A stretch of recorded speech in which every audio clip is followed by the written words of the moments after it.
मित्रों, आज हम आपको राजस्थान के 10 महान योद्धाओं के बारे में बताएंगे जिनके त्याग, बलिदान व देश प्रेम ने उन्हें इतिहास में अमर बना दिया।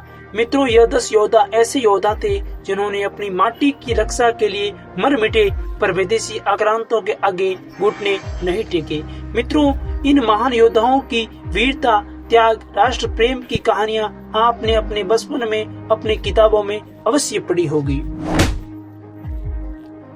राव मालदेव राठौड़। हसमत वाला राजा के नाम से प्रसिद्ध राव मालदेव राठौड़ का जन्म 1511 को मारवाड़ में हुआ था। राव मालदेव राठौड़ का राज्याभिषेक सोजत पाली में हुआ था। राव मालदेव ने सर्वप्रथम भाद्राचूर्ण के स्वामी वीर पर चढ़ाई कर उसे पराजित किया। उसके पश्चात मालदेव ने 1537 को जैसलमेर पर आक्रमण किया तथा उसे चारों ओर से घेर लिया। तत्पश्चात रावल रोहनकर्ण ने मालदेव को अपनी बेटी उमा देव भटियाणी, जिसे इतिहास में रूटी रानी के नाम से भी जाना जाता है, उसके साथ शादी करके मालदेव को शांति के लिए राजी किया। जैसलमेर के पश्चात राव मालदेव ने नागौर व अजमेर पर भी अधिकार किया।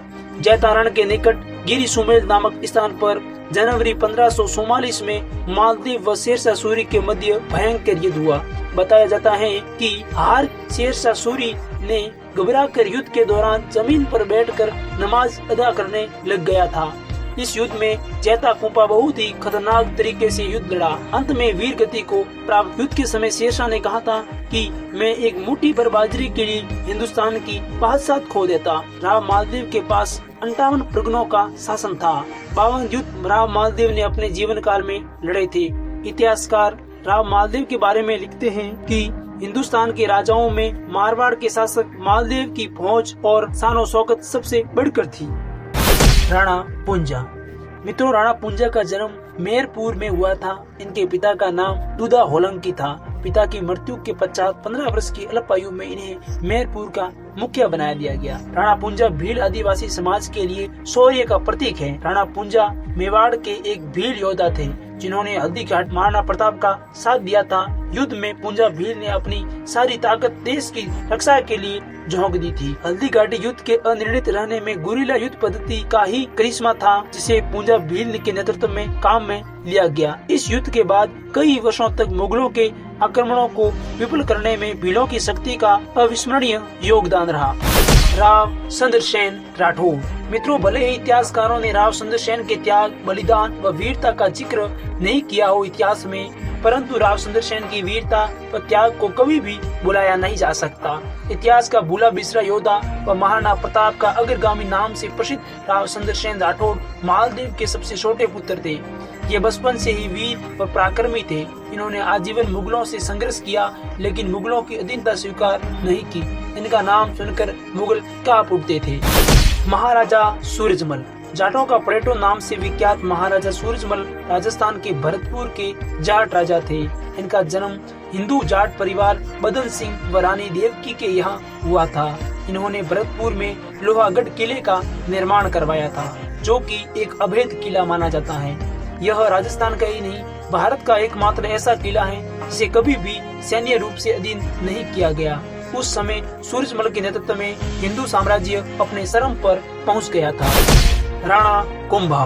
मित्रों, महाराणा कुंभा के बारे में जितना कहूँ उतना कम है। जिनका नाम सुनकर ही दुश्मन कांप उठते थे, ऐसे सूरवीर महाराणा कुंभा ने 1433 से 1468 तक मेवाड़ में राज किया।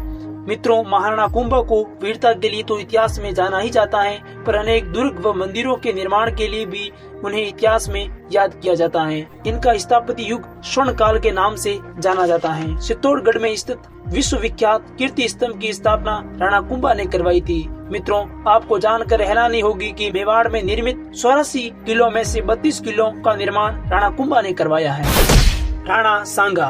मित्रों, जिनका शरीर खंड खंड में विखंड होने के पश्चात शेर की तरह लड़ने वाले राणा सांगा का जन्म राणा रायमल के यहाँ 1448 में हुआ था। मित्रों, राणा सांगा के शरीर पर 80 घाव व एक पैर व एक हाथ व एक आंख न होने के बावजूद भी वे युद्ध में एक घायल शेर की तरह लड़ा करते थे। महाराणा सांगा महाराणा कुंभा के बाद सबसे प्रसिद्ध महाराजा थे। राणा सांगा ने विदेशी आक्रमणकारियों के विरुद्ध सभी राजपूतों को एक किया था। इतिहास में राणा सांगा को संग्राम सिंह के नाम से भी जाना जाता है। बप्पा रावल 35 हाथ की धोती, 16 हाथ का दुपट्टा पहनने वाले व 32 मण की खड़क से युद्ध करने वाले बप्पा रावल का नाम तो आपने जरूर सुना होगा। इन्हें काल भोज के नाम से भी जाना जाता है। बप्पा रावल ने अरबों को भारत से खदेड़ा था। वह सिंधु के मोहम्मद बिन कासिम को पराजित किया था। बप्पा रावल ने गजनी के शासक सलीम को भी पराजित किया था। हमीर देव चौहान, राजा हमीर देव चौहान या हाटी हमीर उन राजपूत राजाओं में से थे जो अपनी वीरता बाहुबल के लिए पूरे भारत में प्रसिद्ध थे। राजा हमीर देव चौहान रणथंभौर के राजा थे जो कि पृथ्वीराज के वंशज थे। सिंह सुवन सतपुरुष वसन कदली भले एक बार, तिरिया तेल हमीर हट चढ़े न दूजी बार। मित्रों, ये पंक्तियां हमीर के हट को दर्शाती हैं। पृथ्वीराज चौहान, मित्रों, भारत का ही नहीं धरती का वीर पुत्र कहे जाने वाले पृथ्वीराज चौहान को तो आप जानते ही होंगे। शत्रु करे जिनका अंतिम सांस तक बखान, नतमस्तक था जिसके आगे सुल्तान, जिसकी वीरता बनी घर घर की आन, जीत थी उसकी शान, वो है वीरों का वीर महान, वो है दिल्ली का महाराजा पृथ्वीराज चौहान। मित्रों, पृथ्वीराज चौहान की वीरता तो घर घर में बयां होती है। इतिहास में शब्दभेदी बाण की विद्या से प्रसिद्ध पृथ्वीराज चौहान का जन्म 1166 में अजमेर के राजा सोमेश्वर चौहान के यहाँ हुआ था। वे बचपन से ही वीर योद्धा थे। इन्होंने मोहम्मद गोरी को 17 बार पराजित किया था, लेकिन 18वीं बार धोखे से गोरी ने पृथ्वीराज चौहान को बंदी बना लिया। इनकी दोनों आंखों के सड़े जाने के बावजूद इन्होंने अपनी शब्दभेदी बाण विद्या से गोरी को मार दिया था। सियारबाज 24 गज अंगुल अष्ट प्रमाण, ता ऊपर सुल्तान मत सुको चौहान। महाराणा प्रताप, मित्रों, महाराणा प्रताप का जन्म मेवाड़ के कुंभलगढ़ किले के बादल महल में हुआ था। इनकी माता का नाम जयवंताबाई था और पिता का नाम उदय सिंह। छोटे होने के बावजूद भी महाराणा प्रताप की वीरता के किस्से दूर दूर तक हुआ करते थे। मित्रों, उस समय दिल्ली का सुल्तान जलालुद्दीन मोहम्मद अकबर था। अकबर पूरे हिंदुस्तान का बादशाह बनना चाहता था, लेकिन महाराणा प्रताप उसके रास्ते की सबसे बड़ी रुकावट बनकर खड़े थे। अकबर ने महाराणा प्रताप पर कई आक्रमण किए, लेकिन महाराणा प्रताप की हर बार जीतने की फितरत थी। अकबर ने महाराणा प्रताप के पास कई शांति संदेश भेजे, लेकिन महाराणा प्रताप मुगलों के साथ संधि नाम से ही क्रोधित हो उठते थे। मित्रों, अकबर द्वारा सारे प्रयास करने के बावजूद महाराणा प्रताप ने अधीनता स्वीकार नहीं की। तब अकबर ने महाराणा प्रताप का सर्वनाश करने के लिए महाराणा प्रताप के विरुद्ध युद्ध करने की घोषणा की। मित्रों, हल्दी घाटी क्षेत्र में लड़ा गया हल्दी घाटी का युद्ध इतिहास का महत्वपूर्ण युद्ध था। मित्रों, इस युद्ध में दोनों पक्षों की सैनिक शक्ति में काफी अंतर। महाराणा प्रताप की सैनिक शक्ति न के बराबर होने के बावजूद मुगलों को पराजय का मुख देखना पड़ा। मित्रों, राजस्थान के रणबांकुरों ने देश, जाति, धर्म तथा स्वाधीनता की रक्षा के लिए अपने प्राणों का बलिदान देने में कभी भी संकोच नहीं किया। उनके इसी त्याग पर संपूर्ण राजस्थान को इन महारथियों पर आज भी गर्व है।